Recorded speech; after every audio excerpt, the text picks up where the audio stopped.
nó chia chỉ liu nhớ được về bắn cừu về nó lo tiệt tiệt này cánh sư đó gì mà ha chỉ giờ thế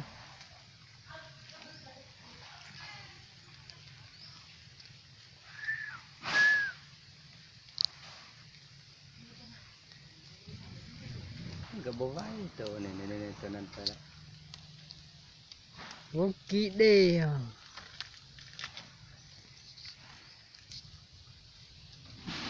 pha anh đi เตาบ่แม่นฝาๆนี่นะ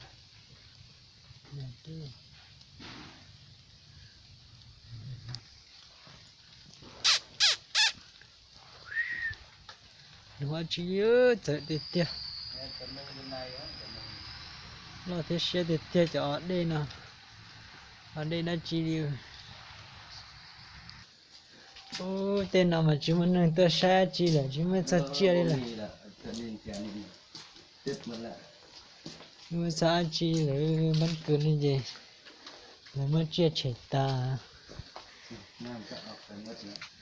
นี่ปอกแค่อ่ะเจียตรงที่ปอที่ตึงให้ตัวรูปปลาตัวน้อยแท้ใช่ใช่เอาตัวไปตัวหน่อยคือเจอ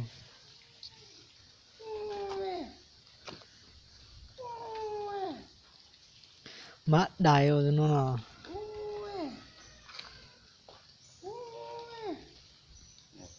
อันนี้มันออกมา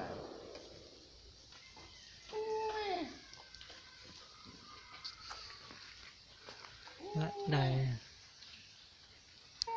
มันออกมา ที่เตยđã lỏ อย่านังคอนะตัวนี้ ใหญ่ใช่ไหม น้องก็เห็นอยู่ปลานี่เห็นว่าน้องแดง เลี้ยวไปตัวที่ปอสอซะchỉ mua chia đi nhá tên nào แล้วแต่ปนีหันเป็นตัวหนึ่งเจ้าดูมีอย่างละคนสับเลย lia ดินน้ำแด lia ง mà được khó xé chỉ khó xé vào tàu nhìn đông tàu น้องก็เห็นอยู่ปลาน้องก็จะยิงมันใช่ไหม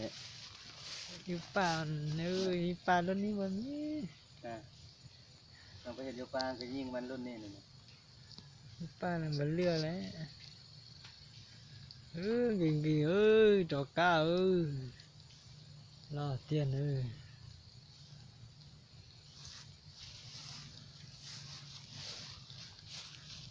nữa cho khiอาหารให้กินมันเห็นคนแล้วมันยั่งมาเล่นอ่ะตัวนี้คือตาเบื้องหนึงว่ามีละ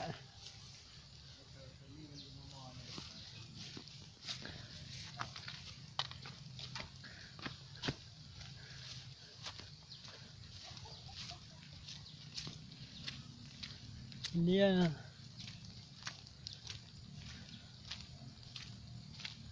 เกาะมันนี่นี่มันนำมามันอยากกิน มีตัวทากมันน่ะ เดี๋ยวว่าตัวท่าบกเกาะมันนี่เลย มีมันน่ะ ตัวนี้มันงานนำกี้นั่นเลยโยนไปโยนมาที่ใบเสือ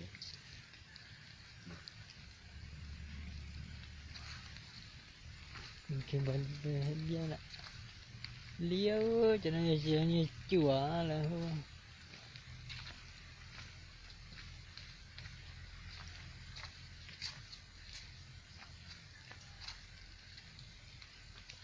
mình tung hầu đó เลย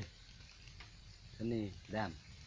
cái này như nhai sao như thế này ำใหญ่กว่านี้ก็มี มีแต่ตัวเดียวเนาะ อยู่หันตัวหนึ่งอยู่นี่ตัวหนึ่งเลยครับตอนข้าวยังมีกองไม้มื้อนั้นน้องก็มาบ่เอามาเบิ่งมันขึ้นกองไม้จกปุ๊บเพิ่นจะดูต้นเพิ่นน่ะก้าวมันเรียนกระตุ้งอยู่ถึงนั่นน่ะ ทะเลนั่นน่ะ đây là bố toàn chuyện đông tử nó nhìn lia rồi bên lưu bên sợ nó viết rõ nhà bên lưu rồi tên nó chứ lo chỉ muốn liên đâu xưa mới chia chi à